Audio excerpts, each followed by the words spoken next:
So our next topic is finding out about craft production, यानी कि शिल्प उत्पादन जो क्राफ्ट थे उसके बारे में। जो हड़प्पन सभ्यता है, जो मोहनजोदड़ो है जगह है, वहाँ पे किस प्रकार के क्राफ्ट जो है वो लोग बनाया करते थे। तो वहाँ पे एक जगह था जिसका नाम है चनहुद्रो। क्योंकि चनहुद्रो जो है एक बहुत ही छोटा जगह था, यानी कि अगर उसके हम एरिया की बात करें तो लेस देन 7 हेक्टेयर, यानी कि 7 हेक्टेयर से भी कम वो एरिया था। लेकिन यह पूरा का पूरा जो इलाका जो था, ये पूरी की पूरी जो बस्ती थी, ये क्राफ्ट प्रोडक्शन में जो है वो पूरा डिवोटी थे। ये सारे लोग वहाँ के जो है, यानी कि ये स्पेशलाइज्ड थे क्राफ्ट प्रोडक्शन में वहाँ के लोग। लेकिन अगर हम बात करें मोहनजोदड़ो की, तो मोहनजोदड़ो की जो एरिया है यहाँ पे चनहुद्रो की जो एरिया है लेस देन 7 हेक्टेयर, जबकि मोहनजोदड़ो की जो एरिया थी वह लगभग 125 यानी कि 125 हेक्टेयर के पास थी। फिर भी छोटा सा इलाका चनहुद्रो होते हुए भी ये काफ़ी जो है क्राफ्ट में जो है वो डिवोटी थे यहाँ के पर्सन। यहाँ पे कौन कौन से काम होते थे, तो बीड मेकिंग। बीड का मतलब है कि मोतियाँ जो ये आप देख सकते हैं यहाँ पे एक माला है, उसमें ये छोटे छोटे जो जो कण हैं उसको बीड बोलते हैं। हाँ, तो यहाँ पे बीड बनाने का काम होता था, सेल की कटिंग होती थी, मेटल वर्क होते थे, सील मेकिंग। सील मेकिंग बोलेंगे जैसे कि कोई चीज़ को एडमिनिस्ट्रेशन जब कोई चीज़ आज्ञा देते हैं, ऑर्डर देते हैं, तो वहाँ पे एक सील का यानी कि मुहर लगता है। जैसे आप अपने रिपोर्ट कार्ड में देखा होगा, प्रिंसिपल सर का मुहर लगता है, स्कूल का स्टैंप लगता है। तो उसी तरीके से उस समय कोई भी व्यापार करने के लिए जो है वो सील मेकिंग का वो जो है ये काम यहाँ पे चनहुद्रो में हुआ करता था। वेट मेकिंग, वेट यानी कहने का मतलब है जो वज़न, कोई भी वस्तु हम बाज़ार से खरीदते हैं, सब्जियां लेते हैं, तो आप देखते हैं कि लोहे का एक मेटल का एक जो वेट होता है। तो ये वही वेट की बात कर रहे हैं यहाँ पे। तो ये वेट मेकिंग जो है, ये सारे वर्क जो है चनहुद्रो में हुआ करते थे। इसके अलावा अलग प्रकार के जो है मटेरियल्स, अलग अलग प्रकार के जो है मटेरियल्स थे, उसका इस्तेमाल जो है बीड्स बनाने में हुआ करता था। अलग अलग स्टोन्स भी यहाँ पे जो है उनका पाया गया है, जैसे कि कैनेलियन, जैस्पर, क्रिस्टल, क्वार्ज। तो ये सारे जो है पत्थर बहुत कॉस्टली होते हैं, और ये सब जो है ये इस चनहुद्रो में जो माना ये पाए गए हैं। और भी प्रकार के अगर हम मेटल्स की बात करें, स्टोन आपने जान लिया, ठीक है।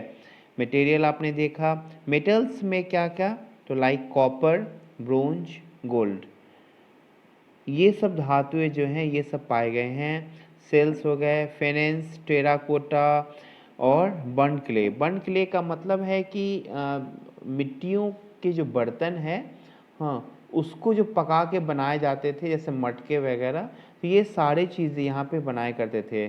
फेनेंस एक बहुत कॉस्टली छोटा सा पॉट होता था, टेराकोटा। तो ये सब के सब जो है चीज़ें यहाँ पे जो है, इसका आपस में यूज़ किया जाता था एक दूसरे में, और इस तरह से बहुत सारी चीज़ें ये यहाँ पे बनाई जाती थी यहाँ पे। और इनके अलग अलग जो है शिप्स वगैरह अलग अलग प्रकार के थे, ठीक है। अलग अलग तकनीक से जो है, अलग अलग मटेरियल्स से जो है जो अलग अलग बीड्स बनाए जाते थे, जो काफ़ी मेहनत का काम होता था। और इस तरह से देखा जाए कि एक छोटा सा, सबसे बड़ी खूबी बात क्या है कि छोटा से छोटा बीड भी यहाँ पे बनाया जाता था, जो कि आर्कियोलॉजिस्ट ने जो है इस खुदाई के दरमियान अपनी स्टडी में जो टेक्नोलॉजी है इसको यूज़ किया, और पाया कि ये जो आप देख रहे हैं पिक्चर, ये बीड्स की पिक्चर, ये सब खुदाई में मिले हैं, जिससे हमें मालूम पड़ता है कि उस समय जो है चनहुद्रो जो छोटा सा जगह तो वे भी क्राफ्ट में काफ़ी ज़्यादा जो है वो डेवलप्ड प्लेस था। ओके चिल्ड्रेन, तो इसी में ये एक टॉपिक है, आप पिक्चर यहाँ पे एक देख रहे हैं, जो ये पिक्चर आप जो है मिट्टी से बनी हुई है, ये साड़ी जो कितनी सुंदर कितना अद्भुत है, और ये मिट्टी से बनी हुई है जिसको आर्कियोलॉजिस्ट ने खुदाई के दरमियान पाया है, और आज आप इसको दिल्ली के म्यूज़ियम में, हाँ, या लोथल के जो लोकल जो म्यूज़ियम है वहाँ पे इसको देख सकते हैं। सबसे बड़ी चंद्रचूड़ की खासियत की जो वो बीड्स जो बनाते थे ना वो बहुत छोटा था, और उसके अंदर जो ड्रिल की जाती थी, यानी कि जो छेद छेद की जाती थी, उसके अंदर सुराग की जाती थी छोटी सी, उसको जान पाना आज भी आर्कियोलॉजिस्ट के लिए एक पहेली है कि इतने सुंदर इतने छोटे को कैसे बनाते थे। इसके अलावा नागकेशर और जो बालाकोट है जो जो समुद्र तट के समीप स्थित हैं, वहाँ पे लोगों की सेटलमेंट्स पाई गई हैं कि ताकि वो ऐसा खुदाई के दरमियान पाया गया है कि वे लोग इस समुद्र तट पे रहा करते थे। इसके अलावा जो है वहाँ पे अलग अलग ऑब्जेक्ट्स पाए गए हैं जो ये प्रूफ करता है कि ये लोग जो है, हाँ, जैसे बैंगल्स हैं, हाँ, लेडल्स हैं, इनले हैं, इनके लिए ये बनाने में स्पेशलिस्ट थे, और ये इनका सेंटर हुआ करता था इन सब चीज़ों को बनाने में। और इस तरह से जो है अदर जो सेटलमेंट्स हैं बहुत जगह पे पाए गए हैं, खुदाई के दरमियान सामान मिली हैं जो प्रूफ करता है कि उस समय चनहुद्रो के जो लोग हैं वो यहाँ पे रहा करते थे, और अलग अलग क्राफ्ट जो है चीज़ें बनाए करते थे। जबकि अगर देखा जाए तो चनहुद्रो जो है एक छोटा सा जगह था किसके, मोहनजोदड़ो और हड़प्पा के मुकाबले। बहुत बड़ा जगह नहीं था चनहुद्रो, लेकिन फिर भी यहाँ पे क्राफ्ट प्रोडक्शन ज़्यादा होते थे, और क्राफ्ट प्रोडक्शन होने के बाद ये लोग क्या करते थे, ये जो सारे जो क्राफ्ट जो चीज़ें हैं उसको जो है ये लोग मोहनजोदड़ो और हड़प्पा में ला करके सेल किया करते थे। तो ये था इस टॉपिक का कि कहाँ पे जो है क्राफ्ट कहाँ पे बनाए जाते थे, कैसे उनकी खोज की गई थी।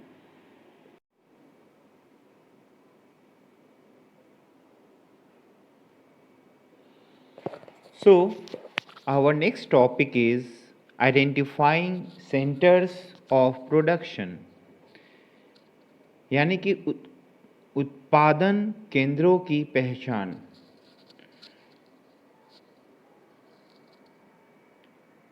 टॉपिक क्लियर है?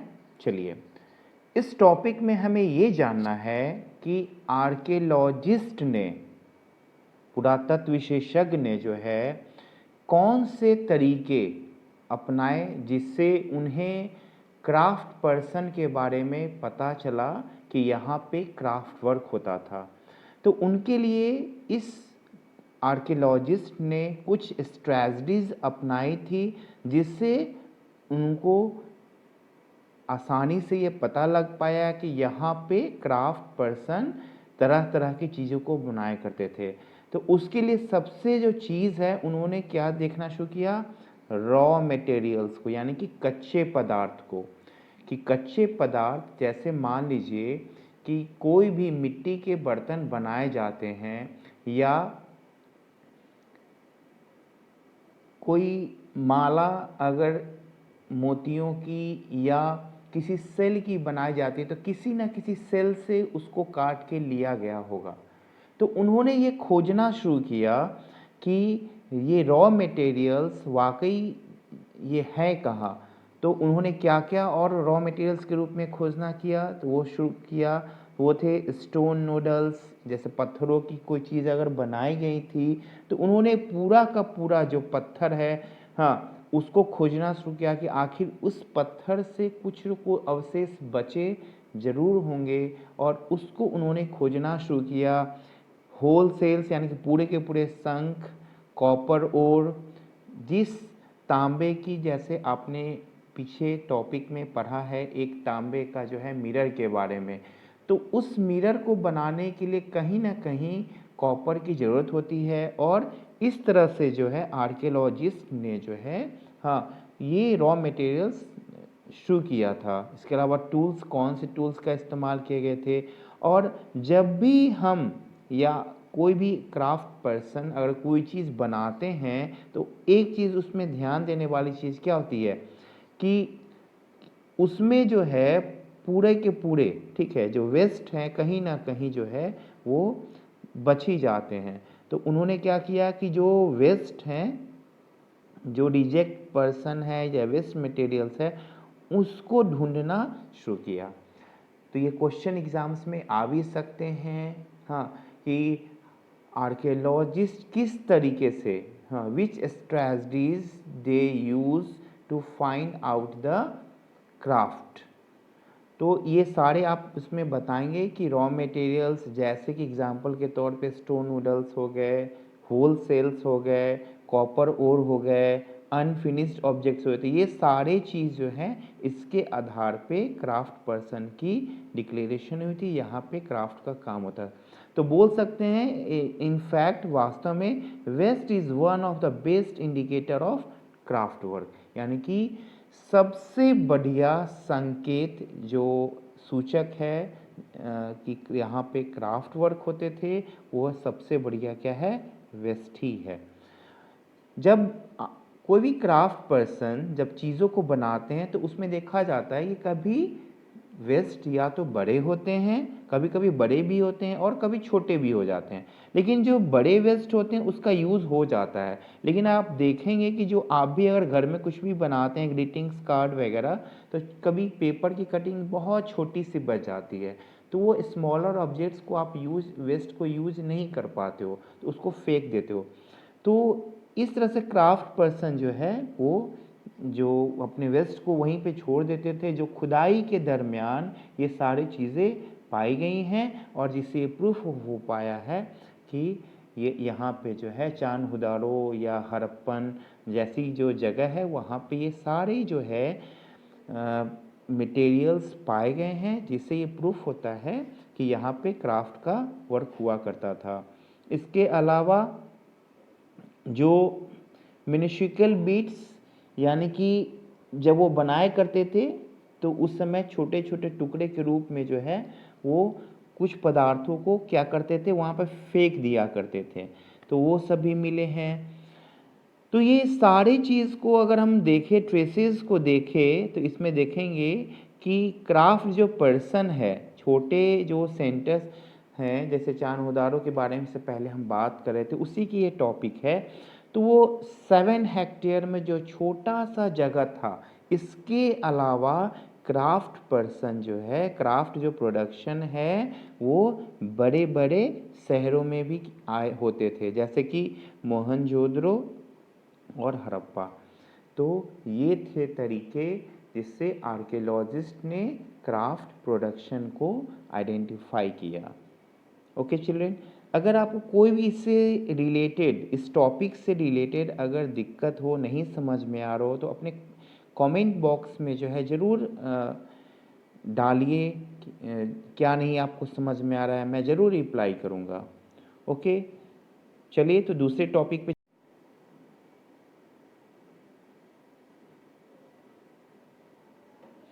So our next topic is strategies for procuring materials, यानी कि जो भी मटेरियल्स हैं उसको लाने के लिए कौन कौन से तरीके अपनाए जाते थे। तो जैसा कि देखा गया है कि अलग अलग जो है क्राफ्ट अलग अलग मिले हैं, कहीं पे बर्तन मिली है, कहीं पे टेराकोटास, बुल्लॉक आर्ट की मॉडल्स मिले हैं, तो कहीं पे मालाएं मिली हैं। तो कोई भी क्राफ्ट प्रोडक्शन के लिए जो है वो लोग क्या करते थे, डिफरेंट टाइप्स ऑफ मटेरियल उसका वो इस्तेमाल किया करते थे। मिट्टी के बर्तन के लिए क्या करते थे, क्ले का ही यूज़ करते थे, और क्ले क्या था, लोकली अवेलेबल, यानी कि आसपास में ही मौजूद थे। तो इन चीज़ों के लिए जो है मिट्टी के लिए उनको बाहर नहीं जाना पड़ता था। लेकिन बहुत सारे ऐसे मटेरियल थे जो कि आसपास मौजूद नहीं थे, उसके लिए वो क्या करते थे, वो बाहर जाया करते थे। जैसे कौन कौन से मटेरियल्स मान लीजिए उपलब्ध, जैसे मान लीजिए स्टोन था, ठीक है, या टिम्बर हो गए। तो ये सब चीज़ें जो है वो क्या करते थे, एलुवियल प्लेन से, तो यानी कि जलोढ़क मैदान, यानी कि जहाँ पे जल वगैरह जो ज़्यादा हुआ करता था, तो वैसे जगह से जा करके ये सारे जो चीज़ हैं वो लाया करते थे। इसके अलावा अब आने जाने के लिए क्या इस्तेमाल करते थे, इसमें ये कैसे क्लियर हुआ है, तो हमें खुदाई के दरमियान आर्कियोलॉजिस्ट को जो है टेराकोटा टॉय, इसके अलावा बुल्लक कार्ट की जो है मॉडल मिली है, जो प्रूफ करता है कि उस समय ट्रांसपोर्टिंग जो गुड्स के लिए, यानी कि कोई भी सामान को लाने के लिए जो है जो लोग हैं वो लैंड रूट का यूज़ किया करते थे, और उस समय बुल्लक कार्ट का ही इस्तेमाल किया जाता था लैंड रूट के लिए।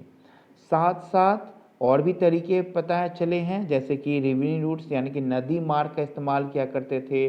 जो इंडस है या उसके जो भी आसपास के क्षेत्र हैं वो सारे जगह पे जो है वो बोट का यूज़ करके जो है, ऐसी संभावना है कि वो जा कर के जो है, क्योंकि शंख के समान सेल्स के मिले हैं, स्टोन्स के मिले हैं, तो ये सारी चीज़ें जो है ऐसा देखा गया है कि नदी समुद्र के में ही पाए जाते हैं।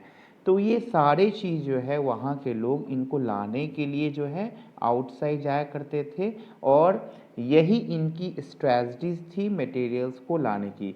तो ये आपका क्वेश्चन एक बन जाएगा यहाँ से इस स्लाइड से, और आपका आंसर भी पूरा ये हो जाएगा। ओके,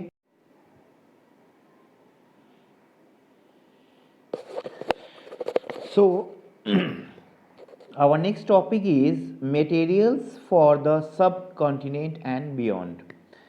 तो इससे पहले वाले हमने टॉपिक में क्या पढ़ा था कि सामान जो है लाने के तरीके क्या थे, यानी किस तरीके से जो है सामान जो है, जैसे क्ले लोकल मिल जाता था, या जो मटेरियल्स हैं वो दूसरे जगह से लाया करते थे।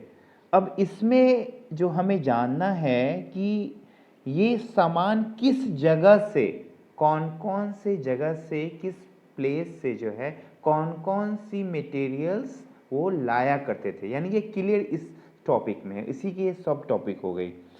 तो हड़प्पा के जो लोग हैं, हड़प्पन्स के लोग, वो क्या करते थे कि मटेरियल्स क्राफ्ट जो प्रोडक्शन है उसके लिए जो है कई सारे तरीके अपनाया करते थे।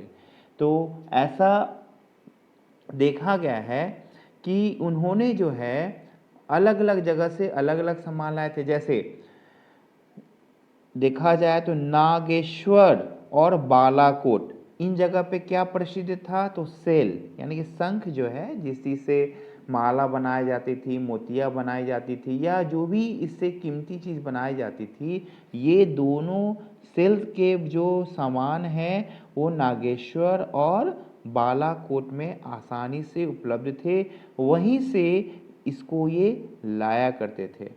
इसके अलावा जो कुछ अदर जो दूर हैं, सोर्तुगई जो कि अफ़गानिस्तान से काफ़ी दूर है, और यहाँ पे क्या था कि लापीज लजौली, एक ब्लू कलर का पत्थर होता है जिसको हम लोग लाजवर्त बोलते हैं, ये बहुत यहाँ पे आराम से मिल जाता था, और ऐसा माना गया कि ये पत्थर काफ़ी कीमती थे, इनकी बहुत ज़्यादा हाई वैल्यू थी।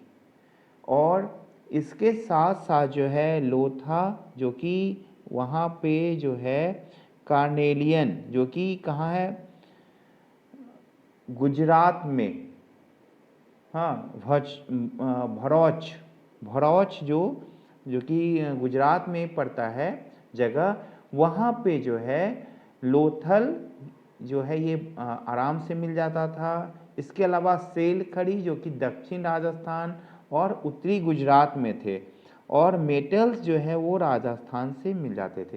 यानी कि अपने आपने देखा कि अलग अलग जगह से जो है, किस जगह से यहाँ यानी कि प्लेस ये क्लियर किया गया है कि किस जगह से वो लोग, हड़प्पा के जो लोग हैं, क्राफ्ट के लिए कौन सामान कहाँ से लाया करते थे। तो ये आपको थोड़ा सा रिमेंबर, ये याद करना पड़ेगा।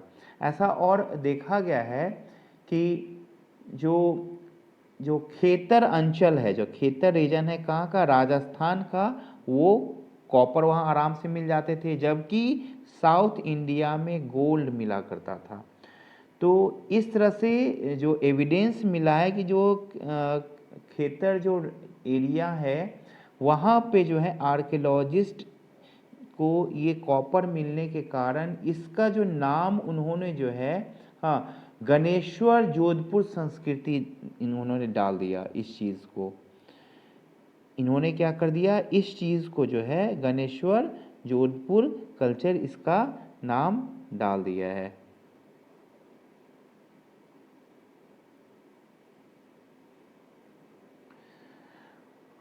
और ऐसा देखा गया है कि हड़प्पा में जो है तांबे भी मिले हैं, काफ़ी सारे कॉपर मिले हैं। तो ये कॉपर ऐसी संभावना है कि ये जो है इसकी मतलब वो जो क्षेत्र है दूसरे जगह से, जो गणेश्वर जोधपुर कल्चर है वहाँ से हड़प्पा में जो है इस चीज़ को भेजा जाता था, हड़प्पन्स लोगों को। तो इस तरह से इस टॉपिक में आपने जाना कि कैसे, किस जगह से कौन कौन से क्राफ्ट के जो मटेरियल्स है वो लाए जाते थे। इसमें आपको जो भी मटेरियल्स है उसका नाम जरूर याद करना पड़ेगा और प्लेस का नाम जरूर याद करिए। And I think this is very important for you. Okay, चलिए अब दूसरे टॉपिक पे चलते हैं। Now our next topic is contact with distant land, यानी कि दूर के देशों से संपर्क। तो अभी जो आर्कियोलॉजिस्ट ने जो हाल में जो अध्ययन किया है उसमें ये बताया है कि कॉपर जो है ये ओमान से भी ये लाया जाता था। यानी कि अभी जो हमने इससे पहले वाले टॉपिक में जाना कि कहाँ कहाँ कौन सी चीज़ें मिलती थी, उसमें आर्कियोलॉजिस्ट ने बाद में जब और इसके बारे में जानकारी ली तो ये पाया कि जो तांबा है वो ओमान से भी लाया जाता था। क्यों? क्योंकि केमिकल जो एनालाइजर्स हैं, यानी कि जो रसायन का जो विश्लेषण उन्होंने किया, तो उन्होंने ये पाया कि जो ओमानी कॉपर और हड़प्पन के जो आर्टिफैक्ट्स थे उसमें यानी कि तांबे के साथ साथ जो है उसमें निकेल पाए गए हैं। और ऐसा देखा गया है कि ये जरूर आदान प्रदान किए होंगे। क्यों? क्योंकि हड़प्पा जो शहर है उनकी जार, तांबे की जो जार बनाई गई थी जिसमें देखा गया है कि उनके ऊपर काली मिट्टी यानी कि ब्लैक क्ले की परत है जो कि ओमानी साइड से मिला है। ये पिक्चर में आप देख सकते हैं। हड़प्पा के बने हुए जार कहाँ मिले हैं? ओमान में मिले हैं। तो इससे क्लियर क्या हो रहा है कि कहीं ना कहीं उनका जो है हड़प्पा से कनेक्शन था। हड़प्पा के लोग भी वहाँ कॉपर लिया करते थे और उसके बदले में जो है जार बना करके दिया करते थे। और ऐसा देखा कि इस जार का जो यूज़ है, क्योंकि इस पर जो काली मिट्टी इसलिए परत चढ़ाई गई थी ताकि कोई भी लिक्विड डालने से वो बाहर रिसाव नहीं करे। लेकिन इसके बारे में कि एक्चुअली किस चीज़ का वो यूज़ करते थे उसके बारे में कोई इंफॉर्मेशन पूरी तरीके से पता नहीं है। अभी भी आर्कियोलॉजिस्ट क्लियर नहीं है कि इसके अंदर कौन सी चीज़ों का इस्तेमाल ले जाने के लिए किया जाता था। तो ऐसा है कि वो एक हिस्ट्री में ज़्यादातर संभावना ही व्यक्त की जाती है क्योंकि बहुत सारी चीज़ क्लियर नहीं है। तो वो इस चीज़ वेसल जो है यानी कॉपर लेते थे और उसके बदले में जो है हड़प्पा के लोग जो है इनको वेसल बना कर देते थे। तो ऐसी एक मान्यताएं हैं, क्योंकि मेसोपोटामिया के साइड से जो है निकेल के ट्रेसेस भी मिले हैं, जो कि मेसोपोटामिया में निकेल नहीं थे। तो ये सारे चीज़ जो है इन बातों से क्लियर होता है कि जो मेसोपोटामिया की जो कॉन्टेक्ट्स है वो दूर के जगह पे भी हुआ करती थी।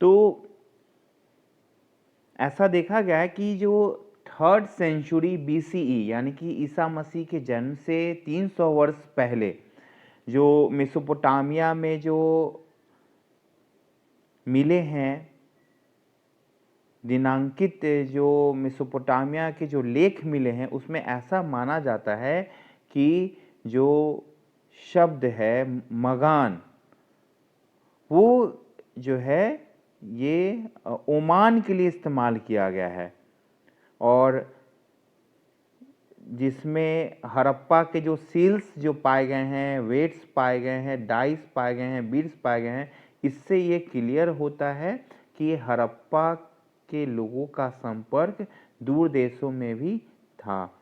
इसके अलावा मेसोपोटामिया के जो लेख हैं उसमें जो ये भी मिले हैं कि जो डेलमुन जो रीजन्स था, ठीक है, वो एक्चुअली में जो है, हाँ, वो ओमान का नाम है। यहाँ पे ओमान का ये पहले का नाम था, और मगन है, मेलुहाना है, ये सब से जो है हड़प्पा के जो क्षेत्र हैं उनसे इनका संपर्क पहले हुआ करता था।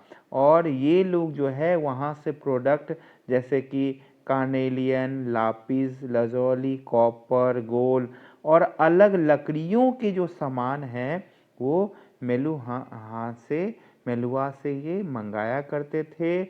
और यहाँ पे क्यों इसकी ये प्रूफ है, क्योंकि ये देखिए, ये जो आप देख रहे हो एक्चुअली ये नाव के चित्र वाली मोहर है। यानी कि जो व्यापारी वर्ग जो है जब कोई भी चीज़ नाव से ले आते थे तो उस समय इस सील का यूज़ किया करते थे। यहाँ देखिए, ये जो ऊपर में आपको एक देख रहा है जो सिलेंडर टाइप का, वो ये भी एक मोहर है, और इसके ऊपर बुल की पिक्चर है। जो बुल किस चीज़ का प्रतीक है, जो इंडस वैली में इसके जो है यूज़ किए जाते थे। यानी कि ये सारे जो चीज़ हैं ये क्लियर करते हैं कि उस समय ये सारा जो सामान है, जो कीमती सामान है, क्राफ्ट के सामान है, वो बाहर से आया करते थे। मेसोपोटामिया में एक माइथ भी है, जो कि कहावत जिसको बोलते हैं, मिथक जिसको बोलते हैं, कि उसके बारे में कि may your bird be the हज़ा बर्ड, तुम्हारा पक्षी जो है हज़ा बर्ड हो। हज़ा, और इसकी आवाज़ जो है राज दरबार में यानी कि रॉयल प्लस में सुनाई दे। तो आर्कियोलॉजिस्ट ने ये माना है कि यहाँ पे जो हज़ा बर्ड है वो मोर को कहा गया, यानी कि पीकॉक,